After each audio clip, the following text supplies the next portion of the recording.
welcome to History House. I'm your host, Owen Delaney. Let's begin. Around the year 82 AD, the Roman general and governor of the province of Britannia, Agricola, stood on the shores of recently conquered territory in modern-day Scotland and looked across the North Channel towards Ireland. What followed afterwards is a matter of huge debate among historians, as according to the Roman historian Tacitus, Agricola's son-in-law, he crossed the sea and conquered tribes previously unknown. This statement is vague and on the one hand suggests a Roman incursion into Ireland. On the other hand, it could well have been an expedition to another part of Scotland after crossing the Firth of Clyde. This episode will examine the evidence behind a supposed Roman invasion of Ireland, not just in the time of Agricola, but also possibly later, while also examining the cultural contacts between the Romans and the Celtic Irish, before answering this important question. Were the Romans traders or conquerors in relation to the island they called Hibernia, the land of winter? So, without any further ado, let's go, or as the Romans would say in Latin, Iamos. While often regarded as an isolated rock in the Atlantic, classical writers were very well aware of Ireland's existence and wrote extensively about it. In fact, our earliest written source about Ireland comes not from Roman writers, but rather Greek ones. Ephorus, 405 to 330 BC, wrote about the islands of northern Europe, without reference in Ireland directly, as did Pytheas of Massalia, 4th century BC, who lived in the Greek colony of Massalia, now Marseille in France. Pytheas is important as he made a circumnavigation of the British Isles, and while he does not mention Ireland directly, it can be assumed that he at least saw the island from a distance, or possibly set foot on it. However, his writings mainly come down to us from second-hand and later classical writers. Another Greek writer, Diodorus Siculus, 60 to 30 BC, who lived in the Roman province of Sicilia, provides a more detailed account, including possibly one of the earliest direct references to Ireland. Here, he describes an island he calls Iris as no smaller than Sicily, and noted that there is a spherical temple to the Greek god Apollo, adorned with votive offerings left by Greek visitors. Some scholars believe that this could have been a reference to Navanfort in modern-day Northern Ireland. However, while the name Iris seems similar to the modern-day word Ireland, it is not known for sure if he was indeed referring to it or another place.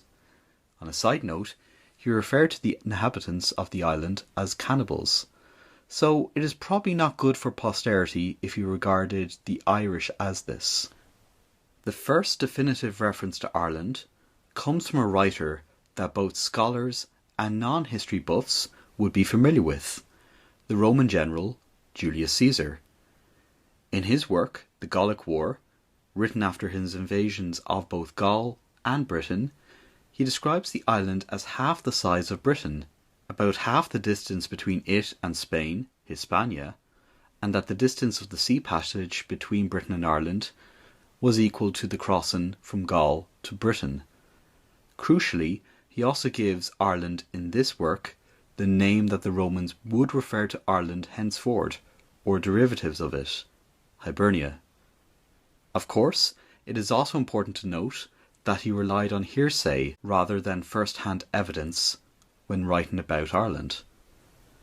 The geographer Strabo, 64 or 63 BC to 24 AD, would provide an unflattering view of the island, calling it Ierne, and describing it as a, quote, wretched place to live, an extremely savage place of cannibalism, including of deceased fathers, and practicing incest, classical tropes to describe barbarians. On the other hand, Pomponius Mela, around 44 AD, called the island Hibernia, and claimed that its climate was unsuitable for grain, but incredibly fertile for grass, but like Strabo, described the Irish as, quote, unrefined and ignorant of all the virtues. Finally, Pliny the Elder, writing around 77 AD, referred to the island as Hibernia, and was the first writer to provide specific dimensions for the island, 300 by 600 Roman miles, with descriptions once again describing cannibalism among its inhabitants. Of course, these were not the only classical descriptions of Ireland, and we will talk about two more accounts in part 2, particularly Tacitus, writing around 98 AD, and Juvenal, writing around the early 2nd century AD. However, they are the earliest written descriptions of the island, and particularly around the time of Pliny the Elder, marked the transition from fiction to accuracy, as writers came to understand Ireland more with more accurate descriptions. In particular, Ptolemy, writing in 150 AD, who not only made reference to the island, but also to its settlements too. Descriptions of Ireland, particularly from the end of the 1st century AD and the beginning of the 2nd century AD, came not only from hearsay or observing the island from a distance, but through direct contact from trade. Strabo mentioned the export of hunting dogs from the British Isles in his work, so it is reasonable to assume that some of these animals made their way to Rome in the following centuries. However, a direct reference to specifically Irish hunting dogs can be found in the year 393 AD through a letter from the Roman statesman Quintus Aurelius Symmachus to his brother Flavianus.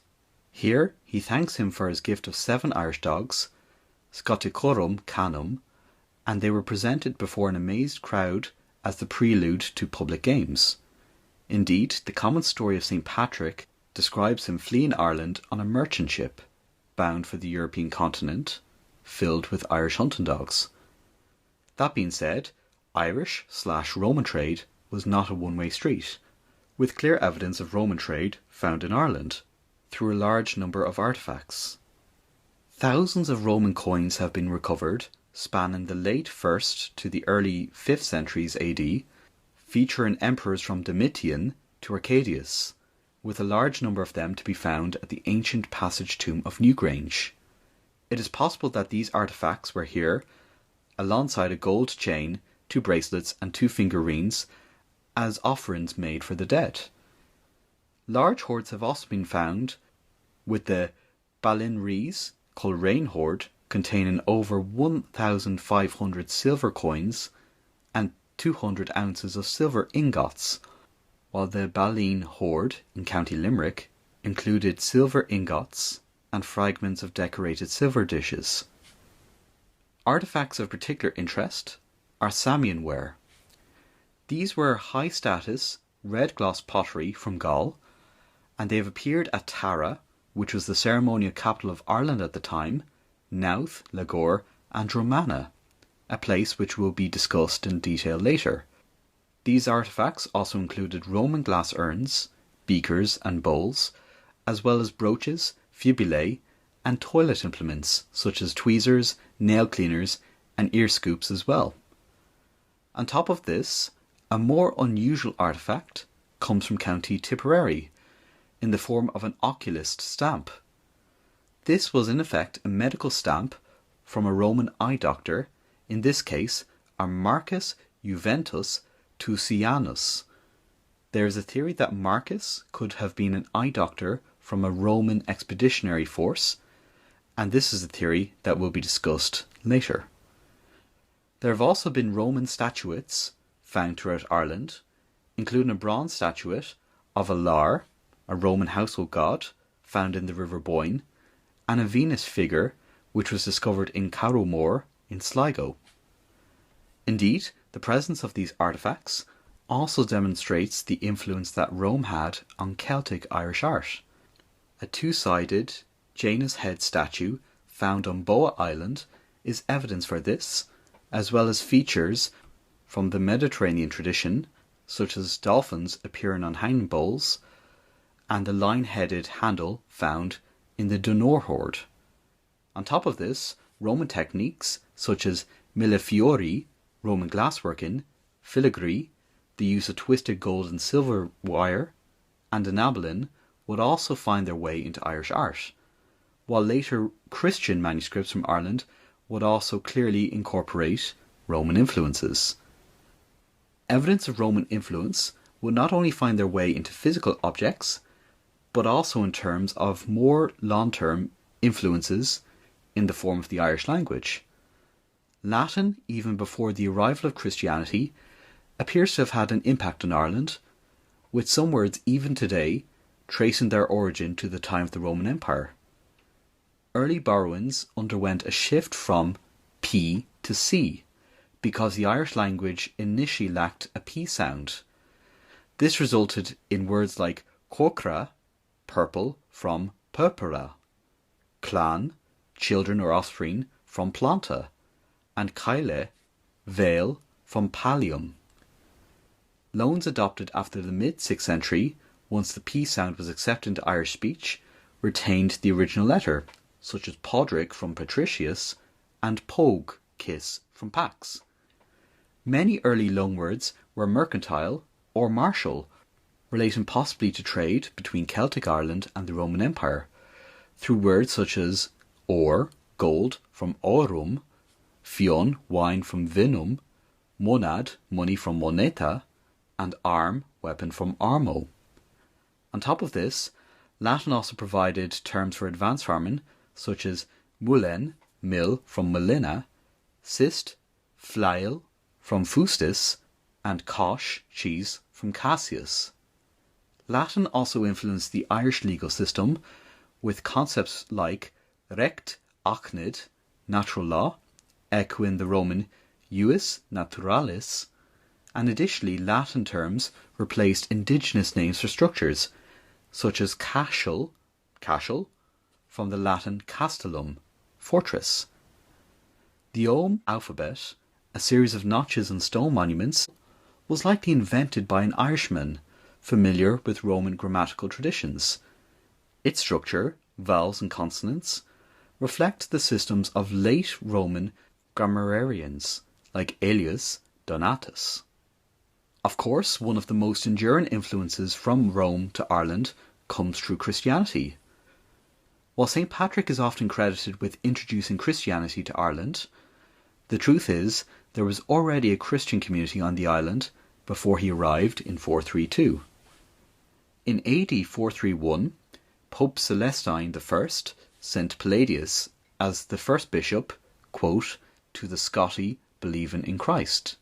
Scotti was a term that referred to the Irish at this time, and this indicates that there was already an established group of believers, which required a leader.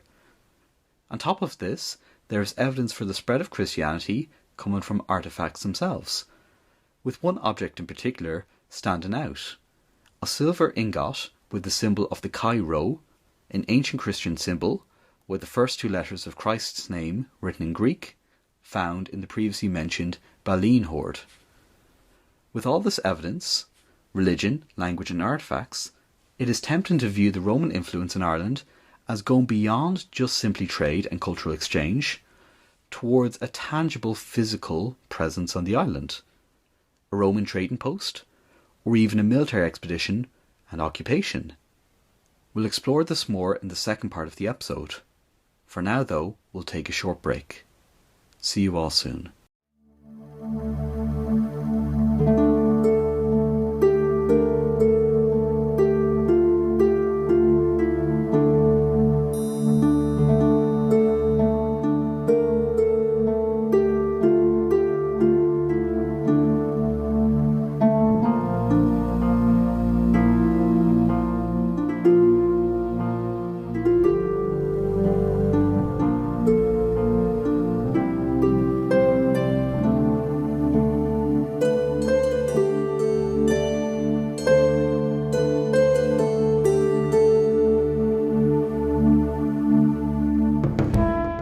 Welcome back. Before the break, we were exploring the influence of Rome on Celtic Ireland in terms of artifacts, language and religion. Now we'll be attempting to answer a question that I'm sure you are all curious about. Was there a physical Roman presence on the island of Ireland? Scholars have been debating this for years, and those that favoured the idea of a military expedition to Ireland suggest not one, but two military incursions into Ireland. One around 82 AD, and another a few centuries later in the 4th century AD, 300s. The primary source for a potential 1st century invasion is the Roman historian Tacitus, who wrote about his father-in-law, Agricola, the governor of Britannia, who invaded Scotland and defeated the Caledonians at the Battle of Mons Gropius around 83 to 84 AD. Tacitus records that in his 5th year of campaigning as governor of Britain, around the year 82 AD, Agricola, quote, crossed in the lead ship and conquered tribes unknown until that time in successful engagements. Scholars have long debated whether these unknown tribes were located in the southwest of Scotland, or if the passage implies a real Roman landing in Ireland. For certain, Agricola garrisoned the part of the British coast facing Ireland with troops. He believed that holding Ireland would be a strategic advantage, serving as a bridge to unite the robust provinces of Britannia and Hispania, while also serving to further reinforce the Roman presence on the island of Britain. Tacitus also explicitly states that he often heard Agricola claim that Ireland could be conquered and occupied with a single legion, around 5,000 professionally trained soldiers, and a moderate number of auxiliaries, soldiers who were not Roman citizens but were promised citizenship in return for military service. Further to this, Tacitus notes that Agricola took in an exiled Irish tribal king, who had been driven out by internal strife and arrived in Roman Britain to meet Agricola. Tacitus notes that Agricola kept him under the pretense of friendship, intended to use him as a political tool or pretext should the opportunity to invade arise. This story mirrors a much later episode in Irish history, when King Dermot MacMurrough arrived at the court of King Henry II of England, requesting military assistance to retake his kingdom in the middle of the 12th century AD. See episode 7 of History House for more information on the Norman invasion of Ireland. It also correlates with the Irish legend of Tuathal Techtmar, an exiled king who supposedly returned from Britain with an army to reclaim the high kingship at Tara. Therefore, this legend could be based on a folk memory of a Roman-assisted military restoration intended to install a, quote, friendly client ruler. In examining Agricola's relationship with this exiled Irish king, the Latin word in the text, exerperat, has been analysed extensively.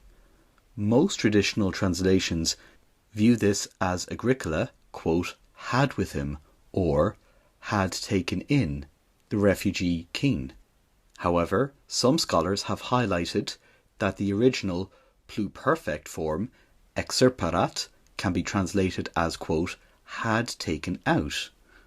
Reading the verb as had taken out shifts the narrative from Agricola simply providing asylum to a refugee to the Roman military conducting an active rescue mission intended to remove the king from Ireland during internal strife.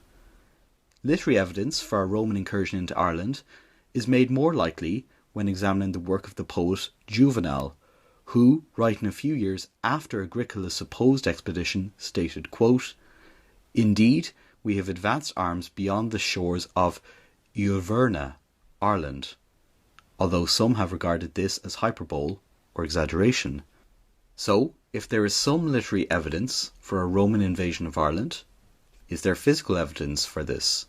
Well, some would say yes, mainly in the headland of Dromana in North Dublin. Here, around 300 objects have been uncovered, including a Roman pot discovered in May 2025. The site features a series of closely set ramparts, 3 parallel sets of ditches and banks that cut off this headland from the mainland. Some scholars argued that this defensive set mirrors Roman invasion forts in Britain, such as Richborough or Hod Hill, while the site itself is strategically located.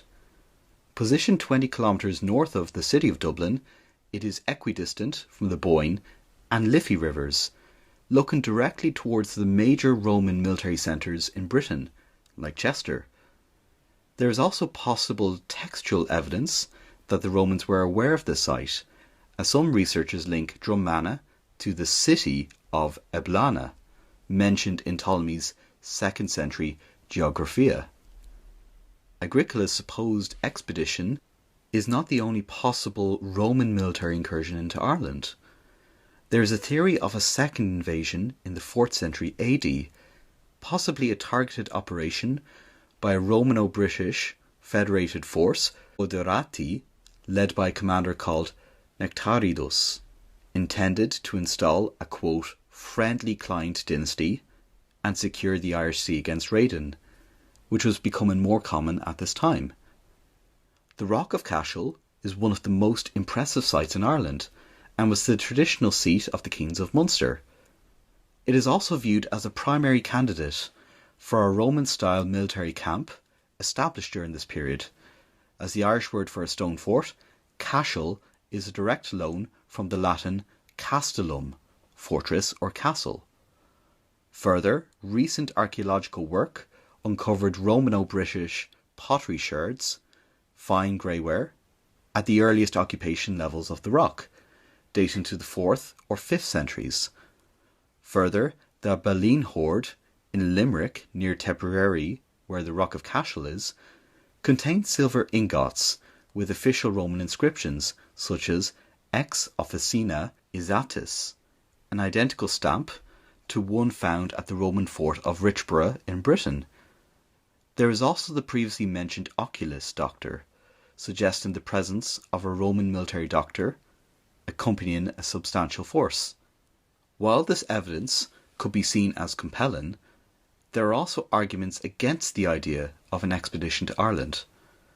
For one, the most compelling evidence against a formal Roman military presence is the total absence of the standard hallmarks of Roman occupation. Unlike Roman Britain, Ireland contains no evidence of Roman engineered roads, masonry fortresses, villas or towns, and while some sites like Dromana contain Roman material, no undisputed military barracks or permanent Roman defensive systems have been excavated. Many archaeologists view Dromana not as a military fort, but as a commercial entrepot, or port of trade, where local elites control the flow of Mediterranean luxury goods into the Irish interior. Further, Tacitus explicitly notes that Ireland's approaches and harbours were well known through commercial intercourse and merchants. Many finds such as Samian ware and glassware likely arrived via these established trade networks. In addition, it has been pointed out that Dromana's ramparts are linear and protect a landward neck, whereas a Roman military beachhead like Richborough in Britain was designed to protect a landing site for ships, something Dromana's cliffside location is poorly suited for. In terms of the literary sources, while Tacitus mentions that Agricola believed Ireland could be taken with a single legion, he never explicitly states that such an invasion actually occurred, and the poet Juvenal's claim that Roman arms advanced, quote, beyond the shores of Hibernia could easily be viewed as hyperbole, intended to emphasize the vast reach of Roman power, by referencing a symbolic end of the earth.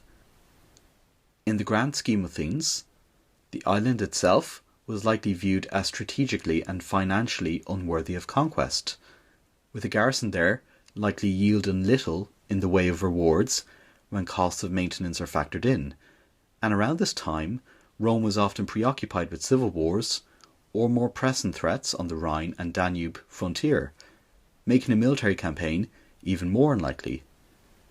In relation to later Roman finds, these can be viewed as loot brought back by Irish raiders, the Scotti, who attacked Roman Britain as the empire's defences weakened, while some artefacts could have been stipend payments or diplomatic gifts given to Irish leaders to secure their loyalty or military service as foederati, allied troops.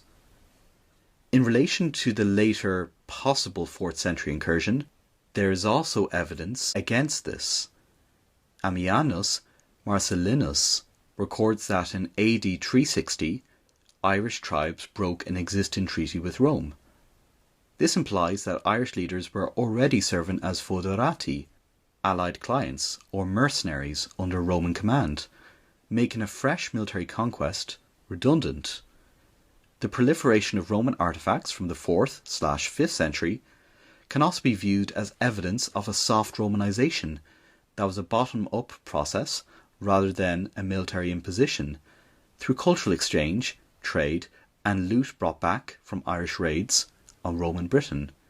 There is evidence of Irish tribes, such as the Desi, settling in Wales, and it has been suggested that Irish people living within the empire brought back Roman goods, technology, as well as Christianity back to the island upon their return. Further, while wine was a staple of Roman military life and diplomatic gift giving, Ireland notably lacks 4th century Roman wine jars, which were common in other regions of intense Roman military activity. Perhaps most telling of all is that while the name Cashel derives from Castellum, recent excavations suggests its earlier occupation may have been a local adaptation of Roman ideas, Romanization through cultural exchange, trading or raiding, rather than a Roman-built military installation. When all the evidence is put together, my personal opinion is that Ireland was certainly not immune to Rome's influence and was engaged in extensive trade and exchange with the Roman world. However, it did not witness a long-term occupation from Rome, maybe a short military incursion, but nothing long-lasting. In order to describe the proliferation of Roman artifacts in Ireland, I would like to use some modern-day analogies, something that I generally avoid, but I think will be useful to help understand my analysis. The Celtic Irish, using a modern analogy, could have adopted aspects of Roman culture in their own societies as it was, quote, trendy in modern parlance. Think of the influence that Hollywood films from the United States, delicious food like tortillas from Mexico, K-dramas from South Korea, or anime from Japan have on people in different parts of the world. People adopt these aspects of culture not because of military occupation or conquest, but because it is considered fashionable or cool. While certainly not a long-term conquest of Rome in the way Britain was, the Celts in Ireland were influenced by Rome and incorporated some aspects of Roman fashion, art, everyday objects, and even the Latin language into their society. In his conclusion to his work, Roman Ireland, the author Vittorio de Martino referenced the idea of a pure Celtic island of Ireland that escaped Roman influence and remained thoroughly Celtic for centuries. He hoped that his book would allow people to view Celtic Ireland not as a monolithic culture, but rather one that interacted with its neighbours, whether it was through trade, cultural exchange, or even invasion, as he suggested. He finished by writing, quote, "If Ireland is not a virgin, she is still a wonderful, mysterious lady." In Irish history, there has always been a tendency to highlight Ireland's purely Celtic heritage, previously for nationalistic purposes against British rule, and unfortunately in recent years by a small but vocal minority for racist and nefarious purposes. While it is true that a large part of Irish culture stems from the Celts, including the Irish language Gaeilge, Irish history has also seen its fair share of cultural exchange, albeit with a lot of violence, from the Vikings, Normans, and dare I say, the English.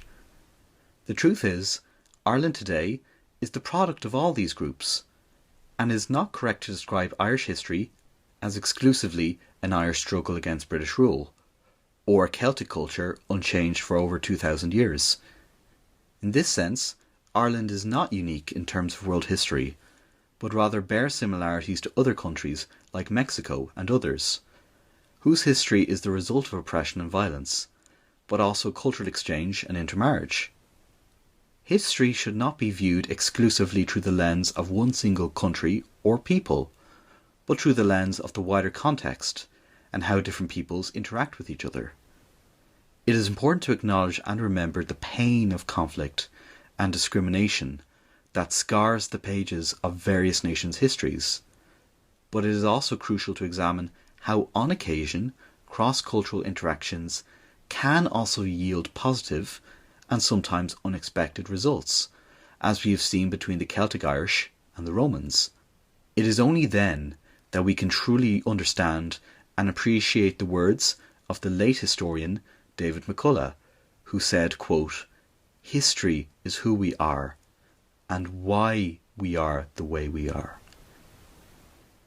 That's all for today, and also for the year of 2025. I would like to thank all my listeners who tuned in this year, leaving comments, sharing, and following or subscribing to History House on Spotify, Apple Podcasts, and YouTube. Speaking of these channels, 2025 saw the growth of History House beyond Spotify, and particularly on YouTube, there has been a fantastic number of views and engagement. But most importantly, there is you, the single listener. By just listening, you allow me to continue sharing my passion of history to the wider world. So, from the bottom of my heart, thank you. Guramahagut, muchas gracias, bedankt, danke, shukran, merci, chok tishkalat. 2026 will see a shift in History House, at least for the first few episodes. I will be focusing on Mexican and wider Latin American history for the first few months of the new year. The first episode of the new year will be a rather difficult subject: the suppression of the indigenous people of the Americas under Spanish rule through the encomienda system. It is a tale of hardship, violence and suppression, genocide even, but also a story of hope and resistance in the form of the people who fought against this order, particularly the figure of Bartolomé de las Casas, one of the earliest proponents for human rights, and a person whose story I have wanted to tell for a long time. So with all that said, I want to wish all of you a happy new year, and I hope you will be able to stick to your New Year's resolutions by the time of the next episode. And until that time, keep her lit.